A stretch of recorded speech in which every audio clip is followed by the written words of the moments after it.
Welcome to the deep dive. Today, we're zeroing in on a real powerhouse institution, the National University of Singapore, NUS, right? That's the one. A big name. Absolutely. So if you've ever found yourself wondering, what's it really like at a top-tier Asian university? Or maybe you're just curious about what makes a place world-class. Then this is definitely for you.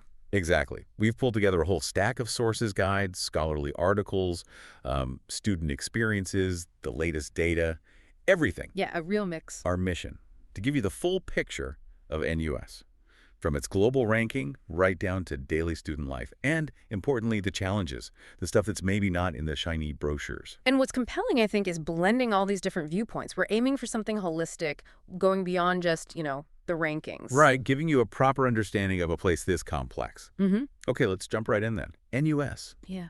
It's not just big in Asia. It is consistently making waves globally. Huge waves. It started way back, 1905. Wow, yeah.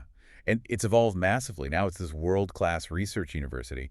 Big focus on innovation, interdisciplinary education. And it offers the whole range. Undergrad, graduate, professional programs. It's comprehensive. And that global reputation you mentioned. Oh, it's undeniable. QS World University rankings consistently place it in the top 10 globally. Top 10 globally. That's serious. It is, and it's particularly known for certain areas. Engineering, computer science, business are often highlighted. Okay. But it's also, interestingly, a major hub for Southeast Asian studies and innovation that gives it a unique sort of niche. So what does all this actually mean for you listening? It means you're looking at an institution that's, well, globally recognized across a lot of really critical fields. Yeah, and the scale.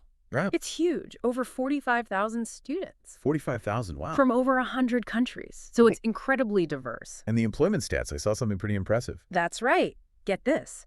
A graduate employment rate of 94% within just 6 months of graduation. 94%. That really says something about its impact, doesn't it? It certainly does. Strong signal there. Okay, so beyond the big rankings and impressive stats, what can you actually study there? Let's talk programs. Sure. On the undergraduate side, it's quite diverse. You've got arts and social sciences, business administration, computing, engineering, law, medicine. Hey, like spread. It really is. And, diving a bit deeper, take computing, for example. Their AI research labs are pretty renowned. They often collaborate with major tech companies. So students get real exposure. Exactly. Unparalleled exposure to cutting-edge stuff. And then for postgraduate studies. Right. What about masters and PhDs? Again, a really wide array. Master's and doctoral programs designed for academic rigor, but also, crucially, real-world application. Any popular ones jump out? Definitely. The MBA at NUS Business School is huge. Also, the Master in Public Policy and the MSc in Data Science and Machine Learning are very sought after. Okay, makes sense. Yeah. But the practical bit, getting in. Yes. The admission journey. It's competitive, right? That's the word you always hear. Extremely. Undergraduate admission is mainly based on academic grades, aptitude tests. You need strong results. And English proficiency. Yes, essential. Usually TOEFL or IELTS scores. And the key documents. You'll need your transcripts, naturally, a really compelling personal statement, and strong recommendation letters. And for grad school. A relevant bachelor's degree is the baseline. And depending on the program, you might need GRE or GMAT scores, too. So it really begs the question, how do you stand out in that kind of competitive pool? That's the million-dollar question, isn't it? Our sources suggest it's not just about the grades, though they have to be good. Right. It's about building a narrative, showing genuine aptitude, passion for your field, telling your story effectively. And what about the money side? Is there financial help available? Yes, thankfully. NUS does offer significant support. There's the NUS Global Merit Scholarship, for example. Covers tuition, gives a living allowance, but it's for really outstanding international students. And for students from ASEAN countries, there's the ASEAN Undergraduate Scholarship. That offers partial or even full tuition support. Good to know. Any idea on the general cost? A ballpark figure for tuition? It varies quite a bit depending on the program, but as a rough guide, average annual tuition fees are somewhere between SGD 17,000 and 50,000. So around 17 to 50K Singapore dollars a year. Yeah. But it's not all about hitting the books, right? What's life actually like on campus for students? That's such a crucial part of the whole thing. And NUS facilities are, well, comprehensive. We're talking modern libraries, labs. Usual suspects. Well, yes, but maybe elevated. Their libraries, for instance, have things like state-of-the-art data visualization labs, AI-driven research tools. They're more than just quiet places to study. Interesting. Plus extensive sports centers, recreation facilities, and these really vibrant innovation hubs and incubators dotted around campus. Fostering that innovation culture. Exactly. And student life itself is incredibly dynamic. Over 100 student clubs, organizations. Wow, loads to choose from. Definitely. Regular cultural festivals, strong international exchange programs. There's a lot going on. And thinking bigger picture. Choosing NUS seems to offer some clear strategic advantages beyond just the degree. Absolutely. Singapore itself, its position as this global business and innovation hub that gives students access to incredible career opportunities. It's right there on your doorstep. And the faculty. World class. Leaders in their fields, often collaborating with other top global institutions. So you're learning from the best. So connecting the dots. NUS isn't just providing an education. It sounds like it's a launching pad. That's a good way to put it. A launching pad into this dynamic global environment with really excellent career prospects and, importantly, strong industry links already built in. Okay, now we need to be balanced here. Every top institution, every shiny coin has two sides. NUS must come with its own set of challenges. It does. No university is perfect, and it's important to be realistic. So let's get real.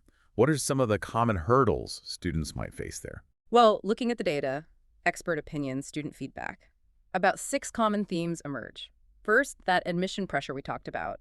It's intense, and the stress is real. Right, just getting in is tough. Then, once you're in, workload intensity. The academic rigor is high, which is great, but it can lead to burnout if you don't manage it. I can imagine. What else? The cost of living in Singapore, it's not a cheap city.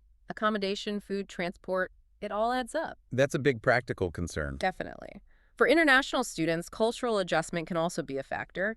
Adapting to local norms, maybe language nuances, it takes time. Makes sense. Then, especially for postgrads, balancing research and coursework, juggling those demands is notoriously difficult. A classic challenge. And finally, limited campus housing. Demand is high, and finding affordable, convenient accommodation isn't always easy. Many end up in pricier off-campus places. Okay, so those are some significant potential bumps in the road. Knowing these, what are the strategies? How can students navigate these effectively and, actually enjoy the journey? Good question. We've actually distilled about 13 practical tips for managing things better at NUS, especially looking ahead to 2025. Okay, let's hear them. 1, start your applications early. Really research your course choices in depth. Don't rush it. Preparation is key. 2, budget realistically. And factor in those hidden living costs. Don't just look at tuition. 3, use the campus resources. Libraries, labs, study spaces, they're amazing. Take advantage. Don't be shy about using them. Exactly. 4, join student clubs. It's not just fun, it expands your network beyond your course mates. 5, stay physically active. It's crucial for handling mental stress. Good advice anywhere, really. True. 6, use the mental health counseling services if you need them. They're there for a reason. 7, build rapport with professors and mentors proactively. It makes a huge difference. Definitely. Connections matter. 8, manage deadlines. Get a semester planner, map things out, don't let things pile up. 9, use public transport. It's generally cheaper and faster in Singapore. 10, actively look for scholarships and grants, even after you're enrolled. Opportunities pop up. 11, do internships. Get that industry exposure. It's invaluable. Practical experience. 12, learn some Singlish. Honestly, picking up a bit of local slang helps break the ice and connect socially. Ah, good tip. And 13. 13, balance. Balance academic ambition with actual personal downtime. You need to recharge. Don't just grind 24/7. Yeah, these aren't just minor suggestions, are they? They sound like vital strategies for actually thriving there, not just scraping by. Precisely. It's about making the most of a demanding but potentially incredibly rewarding experience. Okay, so we've talked rankings, programs, life, challenges, but NUS means different things to different groups, doesn't it? Absolutely. Understanding those different perspectives gives you a much richer picture. It's not monolithic. How do those viewpoints differ? Well, think about it. Students, they're focused on academics, yes, but also workload, social life, maybe finding their community. Makes sense. Faculty, they're often thinking about research output, funding, innovation, their academic standing. Employers, they care about graduate readiness. Are these graduates skilled? Can they hit the ground running? Practical skills. Exactly. And parents, they're often weighing cost, safety, their child's future prospects. Each group has a slightly different lens. That's a great way to break it down. But then you dig into some of the, let's say, more critical academic views. Right, the scholarly analysis. Yeah, and it gets really interesting. There's this study, Constructing World Class as Global, about how NUS deliberately brands itself as this top-tier global research player. That's a known strategy. But then you see critiques, like one from Times Higher Education, arguing that, quote, Singapore's powerhouses neglect local intellectual life. Ooh, that's pointed. It is. The argument is that NUS and others might be underinvesting in Singapore-focused research despite being, the national university. Focusing too much on global metrics, perhaps? Yeah, perhaps. There's this killer quote about the economics department. You might think it was based in Greater China or perhaps at a U.S. university with an Asia-Pacific focus. The problem is, these journals are published in, by, and for the West. Wow. That really highlights the tension, doesn't it, between global ambition and local relevance? It really does. How does an institution balance that? Aiming for global standing while still serving its national context and identity. It's a fundamental challenge for top universities everywhere, I think. It's this complex interplay of funding, rankings, talent attraction, national priorities. But there are counter-arguments too, right? Sure. Showing NUS is deeply involved locally. Oh, absolutely. You look at a feature in Nature, for example, titled Centers of Excellence Taking a Leadership Role. It details how NUS spearheads major national biomedical research efforts. Yep. These are government-backed research centers of excellence. And the article notes, quote, the Singapore government has dramatically increased its support for universities through competitive research programs. 2 of the first 3 are hosted at NUS. So, clear evidence of leading national initiatives in critical fields. Exactly. It shows a strong commitment to local needs, particularly in strategic areas like biomedicine. It's not all about looking outwards. And maybe a very concrete recent example of their leadership, that Green Campus 2030 plan. Yes. Yeah. Launched just this year, 2024. It's ambitious, expanding solar panels massively, aiming for 0 single-use plastics, focusing on sustainable architecture. And are they seeing results? Apparently, yes.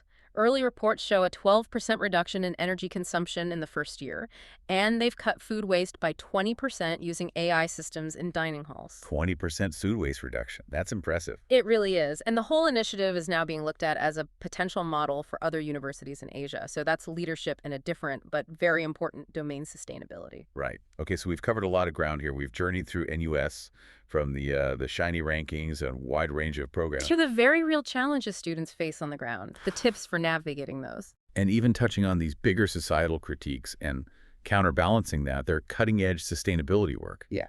It's multifaceted. Definitely not just one simple story.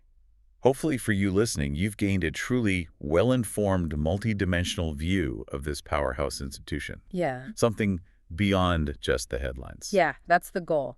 And maybe, as a final thought to leave you with, if we connect this back to the bigger picture. Go on. Considering NUS's dual role, this globally focused research giant, but also a key national institution, how do you think universities in general navigate that tension, that pull between global reputation and really serving their local context, especially now in a world that's so interconnected yet often feels increasingly localized? That's a really interesting question.